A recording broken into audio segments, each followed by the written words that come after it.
Unequal holoblastic cleavage. इस तरीके के क्लीवेज में जो विदलन की खांच होती है अंडे को पूर्ण रूप से विभाजित तो करती है, परंतु विभाजित होने के बाद में जो ब्लास्टोमेयर्स बनते हैं उन ब्लास्टोमेयर्स की जो शेप होती है वो समान नहीं होती है, अनइक्वल होती है। इसलिए इस प्रकार की क्लीवेज को हम अनइक्वल होलोब्लास्टिक क्लीवेज कहेंगे। जैसे नाम से पता चल रहा है अनइक्वल होलोब्लास्टिक क्लीवेज, यानी कि क्लीवेज पूरा तो हो रहा है लेकिन अनइक्वल है। क्योंकि अनइक्वल क्यों माना जाएगा? क्योंकि जो ब्लास्टोमेयर्स है उनकी जो शेप है वो समान नहीं है।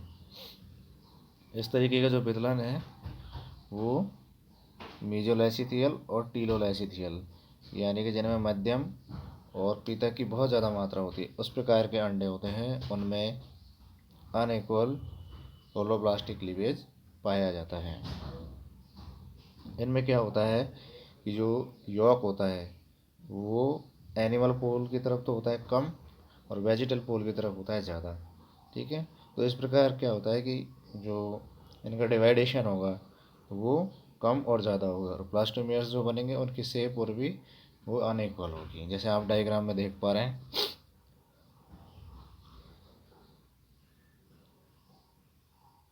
ये आपको वेजिटल एनिमल पोल, ये वेजिटल पोल, जहाँ पर पीतक की मात्रा ज़्यादा है वो वेजिटल पोल है, आप दिखाई दे रहे हैं। फर्स्ट क्लीवेज हो रहा है, यहाँ पर देखिए दोनों को बराबर भागों में डिवाइड कर रहा है। यहाँ पर देखिए इस तरीके से, तो आप यहाँ देख रहे हैं, देखो कि जो ब्लास्टोमेयर्स बन रहे हैं, ये ब्लास्टोमेयर्स इनका आकार अलग है, नीचे वाले ब्लास्टोमेयर्स का आकार बड़ा है।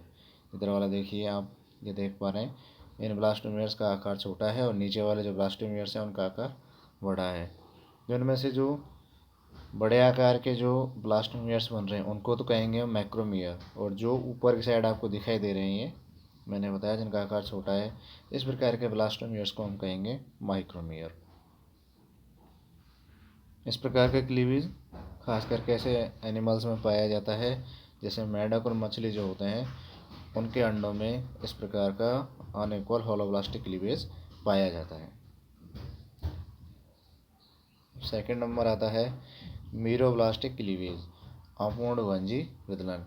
इस तरह का जो विदलन होता है वो मैक्रोलैसिथियल और सेंट्रोलैसिथियल, यानी कि जिनमें पीतक की मात्रा बहुत ज़्यादा हो, या फिर जिनमें सेंट्रल जो पार्ट होता है उसमें पीतक की जो मात्रा पाई जाती है, उस प्रकार के अंडों में मीरोब्लास्टिक क्लीवेज पाया जाता है।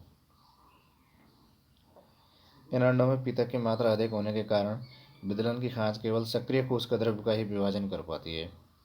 समझे मेरी बात? की अधिक यौक होता है तो यौक अधिक होने के कारण जो विदलन खांच है वो केवल सक्रिय कोशिका द्रव्य का ही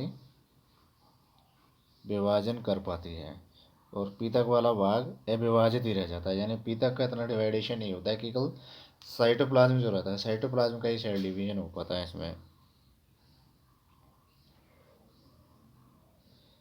इस विदलन के फलस्वरूप अंडा पूर्ण रूप से पृथक होकर खंड में विभाजित नहीं हो पाता है ना।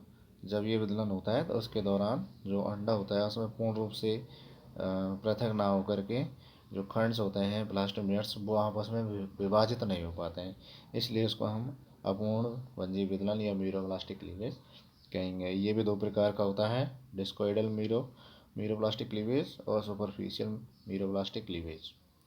फर्स्ट पढ़ेंगे हम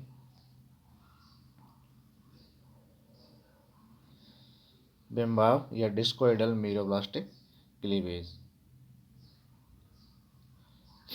जितने भी मैक्रोलैसिथियल और टीलोलैसिथियल टाइप्स के जो अंडे होते हैं उनमें जो विदलन केवल एनिमल पोल होता है उसके सक्रिय कोशिका द्रव्य या ब्लास्टोडिस्क या जर्मिनल डिस्क तक ही सीमित रहता है।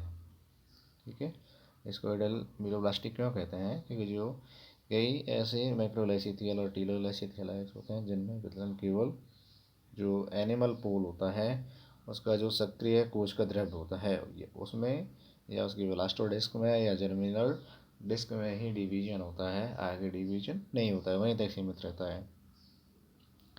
और पीतक जो है, ठीक है, यानी कि जो वेजिटल पोल है जहाँ पीतक अधिक होता है वो डिवाइड नहीं होता है, अविभाजित ही रह जाता है।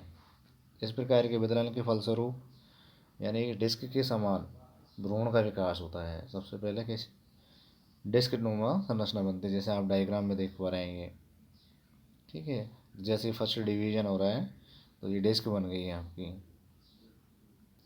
अतः ऐसे बिंबाव या डिस्क जैसे ना बिंबाव अपूर्णभंजी विदलन कहते हैं। इस प्रकार के विदलन में जो उपास्थल मछलियाँ होती हैं वो अस्थल मछलियाँ, रेप्टाइल्स, एवीज, मोनोट्रिम्स प्राणियों के जो अंडे होते हैं उनमें अपूर्णभंजी विदलन पाया जाता है। जैसे आप डायग्राम में देख रहे हैं, जब इसमें फर्स्ट क्लीवेज होता है तो डिस्क नुमा संरचना आपको दिखाई दे रही है। ये बी डायग्राम में देखेंगे तो डिस्क नुमा वाला जो भाग है इसमें देखो आप सेल यहाँ एक दो भागों में डिवाइड हो रही थी, यहाँ चार भागों में डिवाइड हो रही है ये, ठीक है। इस प्रकार आप यहाँ सी डायग्राम में देख पा रहे हैं, नंबर ऑफ सेल्स ब्लास्टोमेयर्स केवल सक्रिय कोशिका द्रव्य वाला भाग है उसी में डिवाइड हो रहा है, ठीक है। ये आप देखिए ब्लास्टोडिस्क जैसी संरचना बन गई है।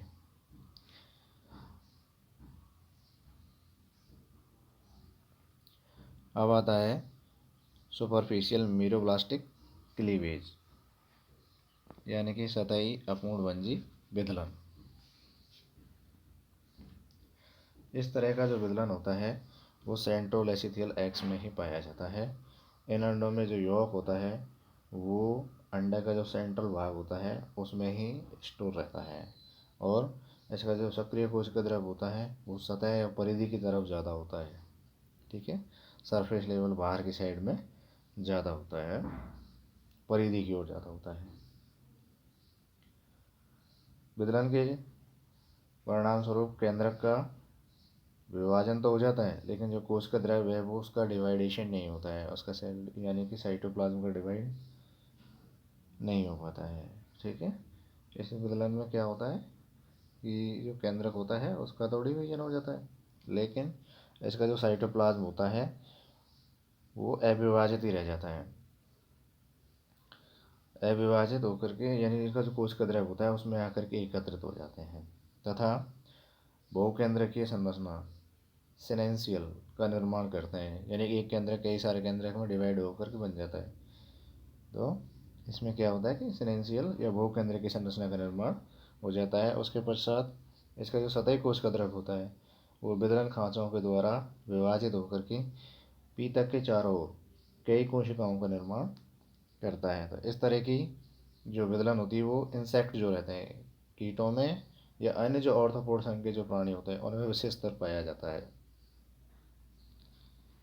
देखो यहाँ आप डायग्राम में देख पा रहे हैं कि ये योग की मात्रा है, ठीक है। उसके बाद जब उसमें विभाजन होता है केंद्रक का तो बहुत सारे केंद्रक बन जाते हैं। तो आपको ये डॉट जैसी संरचनाएं दिखाई दे रही है, ये देखिए ये, तो एक केंद्रक से कई जा रहे जब केंद्रक बन जाते हैं और इकट्ठे हो जाते हैं तो उसको हम सिनेंशियल कहते हैं, बहुकेंद्रक कहते हैं, ठीक है। और ये बहुकेंद्रक के एकत्रित होकर के जो परिधि होती है बाहर की तरफ आकर के यहाँ दिखाई दे रही है, ये एकत्रित हो जाते हैं। तो इस प्रकार का विदलन कहलाता है आपका सुपरफिशियल मीरोब्लास्टिक क्लीवेज। और विशेषतर कैसे प्रकार के अंडों में पाया जाता है ये सेंट्रोल एसिथल, और सेंट्रोल एसिथल अंडे पाए जाते हैं इंसेक्ट्स में या ऑर्थोपोड्स जितने भी होते हैं उनके जो प्राणी होते हैं ऑर्थोपोड संघ में पाए जाने वाले कई सारे प्राणी होते हैं जिनमें सुपरफिशियल मीरोब्लास्टिक क्लीवेज पाया जाता है।